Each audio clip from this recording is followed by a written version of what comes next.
Olá, muito boa tarde. Também somos terra. Dá tema a um encontro da rede Cuidar da Casa Comum, que vai ter lugar no próximo sábado, na Casa das Irmãs Doroteias, no Linhó. Uma iniciativa que vamos conhecer dentro de minutos, com a presença de Juan Ambrósio, que está hoje entre nós. Antes, ficamos com os temas da atualidade religiosa, para os quais chamamos a sua atenção. Cari fratelli e sorelle, buongiorno.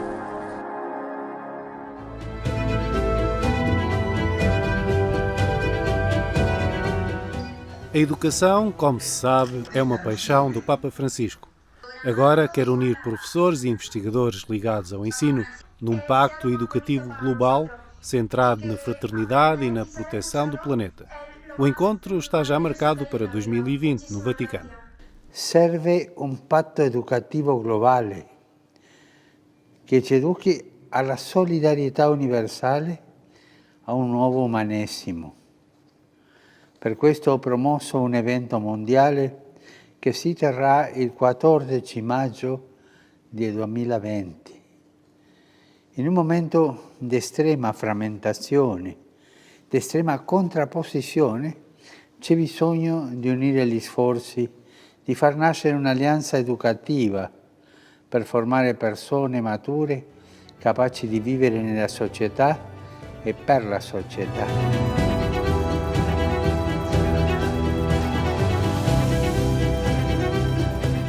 Desde a famosa janela do apartamento pontifício, Francisco apelou ao fim do conflito entre a Rússia e a Ucrânia, saudando a troca de prisioneiros entre os dois países, levada a cabo no início deste mês. È stato realizzato il lungamente atteso scambio di prigionieri tra la Federazione Russa e l'Ucraina. Mi rallegro per le persone liberate, le quali hanno potuto riabbracciare i propri cari, e continuo a pregare per una rapida fine del conflitto e per la pace duratura in Ucraina orientale.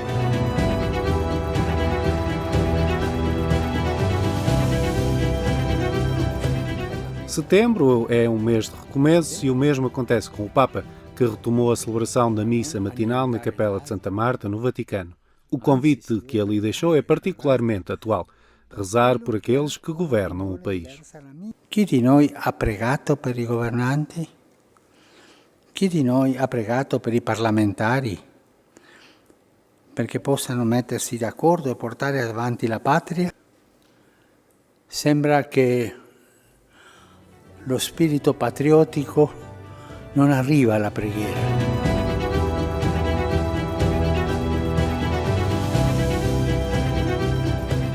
Ainda no Vaticano, Francisco manifestou a sua preocupação com o tratamento que é dado às pessoas que sofrem de demência, antecipando assim a celebração do Dia Mundial das Pessoas com Doença de Alzheimer. Prossimo 21 settembre ricorre la giornata mondiale dell'Alzheimer, una malattia che colpisce tanti uomini e donne, i quali a causa di questa malattia sono spesso vittime di violenza, maltrattamenti ed abusi che ne calpestano la dignità. Preghiamo per la conversione dei cuori e per quanti sono colpiti dall'Alzheimer, perché le loro famiglie e per coloro che se ne prendono amorevolmente cura. A semana do Papa incluiu um encontro com Bartolomeu de Constantinopla, dias depois da oferta, por parte de Francisco, de alguns fragmentos das relíquias do apóstolo São Pedro ao Patriarcado Ortodoxo.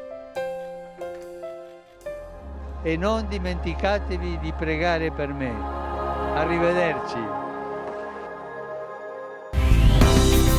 Cabo Verde precisa de investimentos e a diáspora está a corresponder. É a opinião do presidente da Comissão Justiça e Paz da Diocese de Santiago.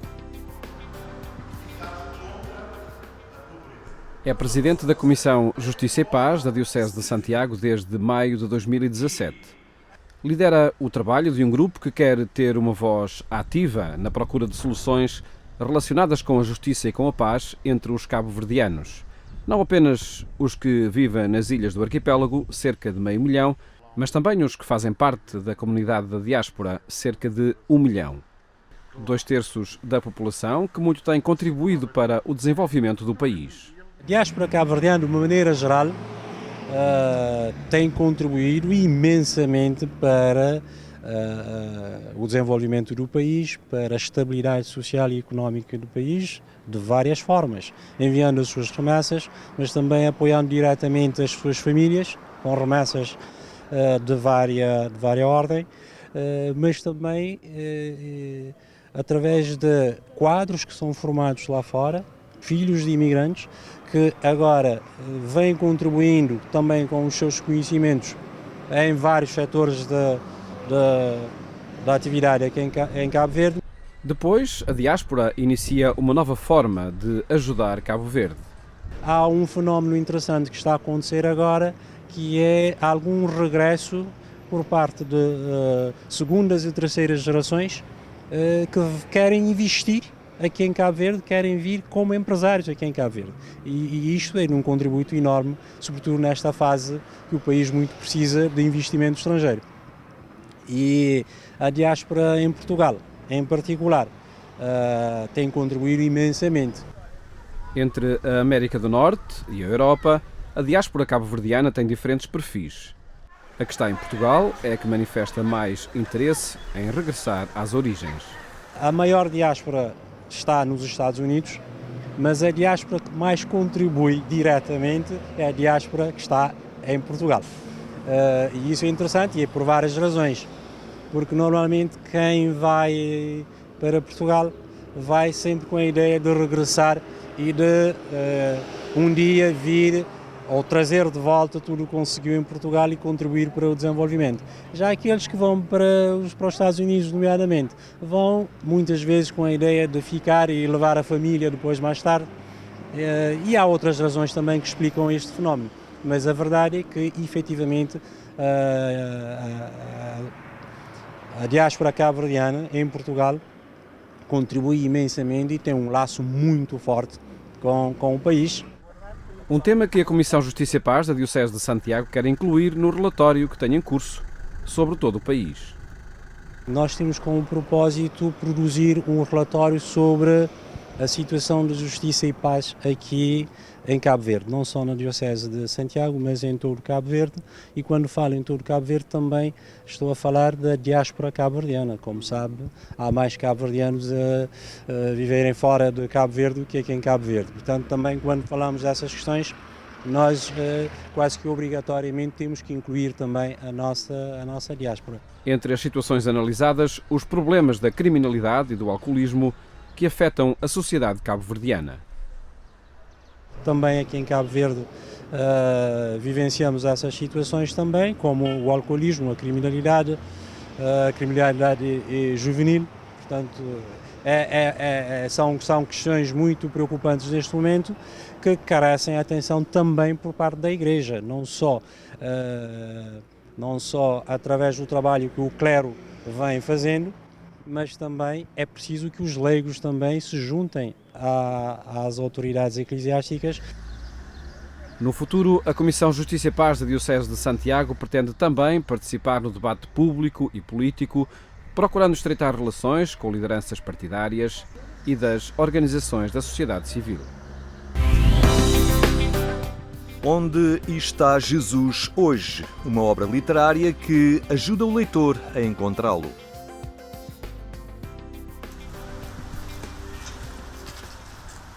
Onde está Jesus hoje? A Igreja como Cristo Presença e Cristo Vivência. Este é o título do livro do padre João António Pinheiro Teixeira, reitor do Santuário de Nossa Senhora dos Remédios, em Lamigo. Uma questão pertinente nos tempos que correm, que o autor procura responder nas quase 400 páginas da obra. As pessoas olham ou tendem a olhar para a Igreja apenas na dimensão institucional, que também envolve, e há uma tendência para desligar Cristo da Igreja e a Igreja de Cristo, aquele céu axioma, Cristo sim, Igreja não. E então procurei com esse livro prestar a minha homenagem à Igreja numa altura, mais uma vez, em que ela é tão criticada, às vezes está condenada no tribunal da praça pública. Obviamente, reconheço que há motivos para ser crítico em relação a algumas figuras, mas quis, nas alturas difíceis, é que é necessário mostrar a nossa ligação à Igreja como corpo de Cristo. O corpo da obra literária é dividido em vários capítulos sobre temas atuais. Este conjunto de palavras é uma autêntica primavera onde jorra água límpida. A obra serve também para recordar os 30 anos de ordenação do sacerdote e os 90 anos da sua mãe. Foram os pretextos. Portanto, dia 13 de novembro, minha mãe faz 90 anos, que curiosamente é o mesmo dia em que nasceu Santo Agostinho, que faz 1665 anos que nasceu. A nossa ordenação, minha e a dos meus colegas, foi no dia 12, portanto 12 de agosto, e tivemos uma celebração conjunta onde apresentámos esse pequenino livro, cuja receita é integralmente para o santuário e para a comunidade franciscana do Lamego. Nesta estrada da vida, onde cada pessoa corre sem olhar para o irmão do lado, Cristo é um saudável inconformista. Ele pretende transformar os dinamismos egoístas numa escada ascendente. No subtítulo, apelo para dois neologismos que penso que têm de ser muito acentuados: a Cristo-presença, a Igreja como presença de Cristo, e a Cristo-vivência, porque não basta estar presente na Igreja, é preciso viver na Igreja, Jesus Cristo. Ele é a razão da nossa vida, é o maior transformador da história, aliás, o único que não se limita a transformar as estruturas, mas também a transformar a vida. Jesus é um saudável inconformista, como todo cristão deve ser. A dimensão do serviço é a raiz da Igreja. É a esperança que a move. Não faz sentido uma Igreja que passa o seu tempo a carpir mágoas, porque a Páscoa é a festa da alegria. E é pelo serviço que a Igreja se impõe, não pela conjugação do verbo impor, mandar, mas pelo verbo servir. E o grande serviço hoje é, de facto, dar razões de esperança, como diz São Pedro na primeira carta, capítulo 3, versículo 5, dar as razões da nossa esperança. O mundo é sedento de esperança e Jesus e Maria são os grandes portadores de esperança para o nosso mundo. Onde está Jesus hoje? A Igreja como Cristo Presença e Cristo Vivência. Uma obra do padre João António Pinheiro Teixeira, com leitura fácil, por vezes acutilante, mas sempre edificante.